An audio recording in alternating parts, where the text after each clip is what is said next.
silliness of it all. Yeah. No longer does the cart go before the horse. Yeah. I don't, what the fuck. But, and I don't understand. I'm perplexed. Yeah. I get, to me, this screams cheap, but in a good way. Okay. It screams, it's not going to be a multi-million-dollar budgeted effects nightmare fest. It's all you need is a hat on a piece of fish wire. Like, let's be honest. Not even that. Just have the actors go, put the fishing wire on the door and have the door open and close. Oh, something bumped into me. Oh, hello, invisible man. Yeah. Oh, no, it was just the wind. What's this? That's the wind. Right. I guess the toilet out the back's going to explode. Yeah, it is, yeah. Cool. I was the last one to use it. Make of that what you will. Right. Okay, so yes, the Invisible Man's coming. Right, a bit of Star Wars news. Yeah. We do love a bit of Star Wars news here, even though we are slightly disenfranchised with the franchise. Yeah. Aren't we? Isn't that fair? I think our that's fandom fair. died a long time ago in a galaxy far, far away. Now, we were talking about this off air earlier on. This is a rumour that has bounced around when The Force Awakens was coming out. Then it kind of bounced around when Rogue One came out.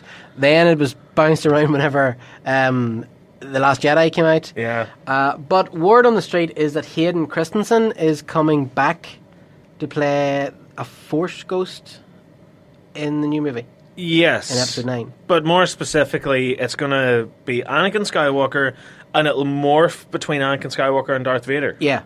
Now, you were saying to me there off air that this story originated before Episode 7 came out. It did. So something tells me there is some truth to this. Yeah, well, I mean, there was production art and everything done. We have, if you go to followthenerd.com, on the front page, if you scroll down to the story, there is production art of this. Yeah. So something tells me that because we've heard this rumour for Episode 7 and it didn't come out in Episode 7, to be honest with you, I think Episode 7 was a radically different movie at one point. Mm-hmm. Because you see the scene where Rey picks up the lightsaber and she gets the flashback to Bespin. Yeah. That was originally supposed to go on longer. You were supposed to see Luke Skywalker and Darth Vader fighting from Rey's perspective. I think there's a lot of things that were done differently, almost at the last minute for Episode 7. Knights of Ren. Yeah, to set up Episode 8. Oh, if the Knights of Ren aren't in Episode 9, I'll eat my shoes. Yeah. What's the point of that? I'm telling you now, they're bound to be in Episode 9. I think they were supposed to be in Episode 8. I definitely were meant to be in Episode 8. Because whenever that hack fraud Ryan Johnson came aboard, he tossed the entire script out. Yeah. And he started from scratch, and he wanted to subvert everyone's expectations. Yeah. I hope he wanted to subvert the expectations of the shareholders as well. Subverting expectations is fine, but respect the fans, respect the material, respect the story. So yeah, I think a lot of stuff that wasn't used in Episode 7, I think was deliberately cut out to expand upon in Episode 8. Yeah. But instead of that, we got weird space horses. Yeah. And a casino planet that was Canto Bite. Absolutely pointless. Yeah. So I think now, with Episode 9, J.J. Abrams is back in the saddle, as it were. I think a lot of the stuff that wasn't used in Episode 8, or the stuff that was deliberately cut out of 7 to use in 8, it's all going to get put into 9. We see there was rumours for a while, and I never bought into them, but that Episode 9 might be a 2-part movie. Wouldn't that mean it was 9 and 10 then? Yeah. But I'm wondering if that came from the idea, maybe is there so much to fit into it that the script is going to be really, really big in this movie? I would say so, yeah. You know, that the runtime for this might be, Star Wars normally averages about 2 hours, 20 minutes. Well, what we've coming in near 3 hours here, like. What we've been hearing so far from Lucasfilm, this movie is damage control the movie. It needs to be damage control. So I think it essentially undoes everything that happened in The Last Jedi. Yeah. Because the fans have made it clear. They made it clear with their wallets. Yeah. The Last Jedi is just not the direction they wanted Star Wars to go The Last at all. Jedi wrecked Solo, which was a pretty good movie. Yeah. But it actually derailed Solo. Can you imagine if Solo came out around the same time as Rogue One? Yeah. Boom! It would have been huge. It would have been great. And no one would have given a monkeys that Harrison Ford wasn't in. And the result of it is, too, that Solo set up this whole great story that we may never get back to. Because that's one of the things that I've always loved about Star Wars is the universe. Lightsabers and space battles, that's great, that's one thing. What's the life of a smuggler? What is the crime syndicates like? Yeah. That's something that I wanted to see picked apart a little bit more and on a grander scale. It's great they do it in the cartoons, it's great they do it in the comics and the expanded universe and the books and what have you. I wanted to see a movie based around that. Like, I'm loving everything that I hear about The Mandalorian. Sounds great. I think The Mandalorian's going to give us that. Yeah, so that's something that I want them to go down. But again, that's a TV show. Yeah, I want to see this on the big screen. I know. I want agree. regular popcorn eating, normal people that aren't massive die-hard Star Wars fans like us to want to go see this, not even realising that it's a Star Wars movie. Yeah. That's what I ultimately want. Well, getting back to the story here, the rumor is that Hayden Christensen's going to be back as Force Ghost of Anakin Skywalker / Darth Vader, and I believe the idea that what we're hearing is that Kylo Ren's going to be in contact with him. Yeah. Because he idolizes Vader. The whole thing about Kylo Ren is that he does idolize Vader. And again, that's something that was through out the window in 8 as well. Yeah. But in 7, whenever he's talking to the shattered remains of Vader's mask, surely that was leading up to the Force Ghost appearing. To the Force Ghost of Vader, of course it was, yeah. Yeah, and again, thrown out the window. So, again, that's something I think that's going to make a major comeback. Even whenever, in Episode 7... what do you call the big bad guy, the main bad guy that got killed? Snoke, couldn't think of his name. Or as you go, that's how bad Episode 7 was. It actually wiped Snoke. But where Snoke told him, get rid of that stupid helmet. Yeah. Do you know what I mean? But what? The helmet was a nod, was an homage to his idol, who's Darth Vader. Yeah. Anakin Skywalker's grandfather. But, so anyway, so the rumour is that he's going to come back and that Kylo Ren's going to be in contact with him. And I was thinking about this. This actually makes a lot of sense. Because if you think, imagine Anakin coming to Kylo Ren and Ren seeing the horror of what his afterlife is, where he doesn't know if he's a Jedi or a Sith, and he's torn between these two lives. And he's saying to Kylo Ren, "Don't go down this path. Don't you have to go back to the light? Or even better, kind of you don't have to make a choice." Yeah. Because again, like I was saying with Black Panther, the truth always lies in the middle. Yeah. It's not to the extreme of the Sith. It's not to the extreme of the Jedi. You can choose your own path. And I think that's something that they were trying to set up in Episode 8, whenever he says to Rey, forget the past, we can start again, we can be our own thing.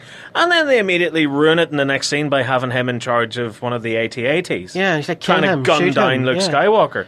Yeah, I don't know. But I actually do like this idea. And it's funny because Hayden Christensen got a lot of abuse for his portrayal of Anakin Skywalker in especially Episode 2. Do you know what? In recent years, I have actually discovered that Hayden Christensen's role as Anakin Skywalker in Episode 2 is a work of genius. Right, okay. And you can't disillusion me on this. I think it's perfect. Now, I've told you this theory before, which is that when Anakin Skywalker was brought into the Jedi Order, he was 10 years old. Yeah. Most people that are brought into the Jedi Order are way younger than that. So they have time, basically almost from birth, to be taught to let go of material possessions, to let go of normal wants and needs, and to focus your energy directly on the Force. Because want, need, possession, they're the ways of the Sith. That was explored a wee bit in the Clone Wars series, but yeah. Yeah. So whenever Anakin came on board, he already had those wants, he had those needs, he had those feelings. He had feelings for Padme. Yeah. So whenever, like if you were a normal kid, you eventually go to high school and you try it on with girls and you make a fool of yourself and you come out with cheesy lines and stuff, but eventually you and your mates work out, they're women, we have to treat them like normal people. Yeah. And you go up and you talk to them and you get a couple of dates and, you become a man, basically, as a result. Whereas with Anakin Skywalker, he's the complete opposite, where he still has those wants and needs that a normal Jedi doesn't, but he doesn't have anyone to talk to about it. Exactly. He doesn't have anyone because nobody to understands. teach him about it. None of them understand. No, because they're all essentially space monks with laser swords. Yeah. So whenever he sees Padme again, even though he's in his 20s, he still comes out with those cheesy, ridiculous lines. He's the kid. He doesn't have. Yeah, he throws tantrums. He's a petulant child. Yeah, and he is basically acting like a 10-year-old that has a crush on the girl sitting next to him in the class. So that also, I do think that idea was in the movies. I think Lucas was trying to put that idea across. But it actually, when you think about it that way, it really shows how much Padme threw off his compass. I know we know the whole problem was Padme. I don't mean a problem, but it was women all along. Yeah, women. But she really threw his compass off because everything that he was trying to be was derailed once he saw the woman that he loved again. And I do think that. And also, I've read interviews with Christensen where he said that he was trying to mimic Vader's stunted lines, the way he delivered lines. Yeah, I think that might have been under George Lucas's direction and instruction.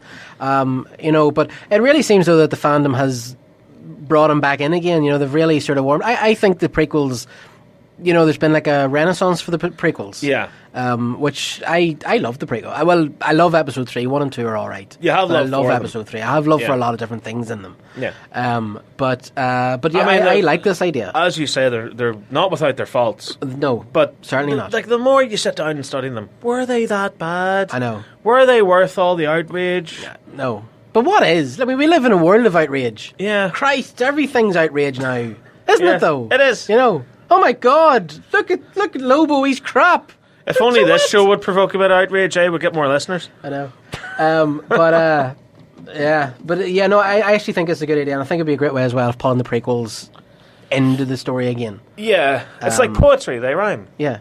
So I do think, I think this time there's something to this. I thought when I heard it before there was something to it. Yeah. Especially since we do have the production art, but I thought in a story-wise it makes a good idea, but I like the idea that Kylo Ren's in contact with Anakin. I do like that idea.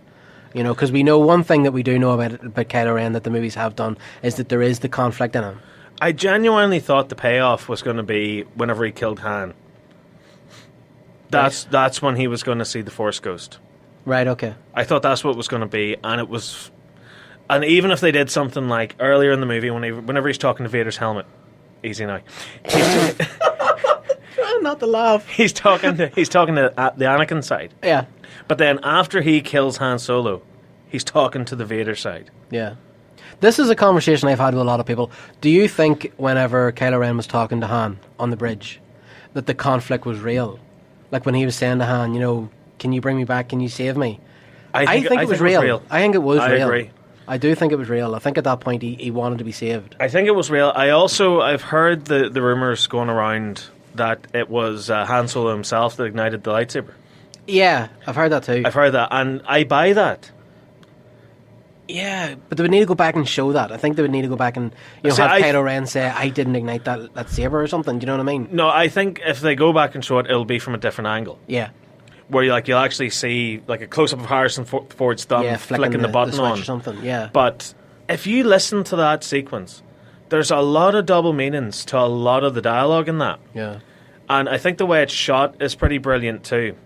Where like the Starkiller base is sucking the sun's power, and then it gets to the point where he knows he has to kill his dad, because if he doesn't kill his dad, Snoke's going to destroy him. Yeah. And Han Solo knows that if Han Solo does not die on this bridge, then his son dies. So the moment that's so beautiful is when they finally suck the last bit of rays out of the sun, and just the blue disappears and it's just all red on Kylo as Ren's he turns, face. as the hatred... Yeah.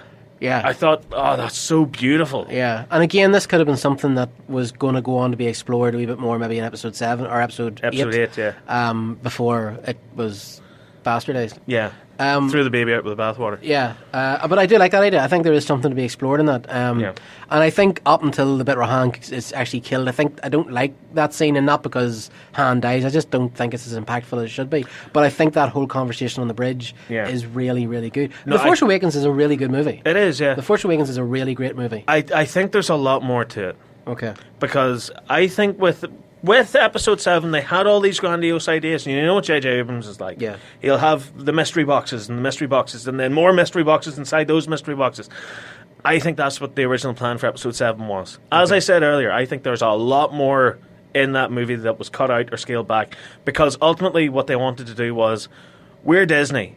This is our first time behind the wheel of Star Wars. Yeah. Here's what we can do. So they essentially made, they made it quite bare bones in places, I think. But it was going to have more significance whenever you saw episodes 8 and 9. Okay. I think there was a lot more that was going to be tied into that, and it was going to be a more rounded trilogy. But obviously that all went out the door whenever Rian Johnson walked in. Yeah. So I think that the Force Awakens gets a lot of unfair criticism, I think, because everyone goes, it's A New Hope. It is, though. It's just A New Hope. But yeah. I know, but there's more to it than that. Yeah, but I mean, to be that was left out honestly, of it. I loved it for that. Yeah. I loved it for that. It felt like you were seeing Star Wars for the first time. I thought it was cracking. I love the bit whenever Rey and Finn get on the Falcon for the first time. Yeah. And they're fighting the 2 TIE fighters. I love that. Yeah. That was pure Star Wars. Yeah. And I know the whole Mary Sue thing as well about Rey, and I guess looking back on it, I do get it. I do understand that. She can do everything, but I don't see it. I don't see it in 7. I see it in 8. In 7, it makes sense that she knows all these things. It does, because she's fended for herself her whole life. Yeah, and like we know that she's taken apart gigantic Star Destroyers and everything like that. We know that she's had experience with piloting and flying and stuff. So it makes sense that she would know how to work the Millennium Falcon, how to that infamous line that the trolls love to use, bypass the compressor, whenever she's talking to Han Solo. But like, it makes sense to me. Episode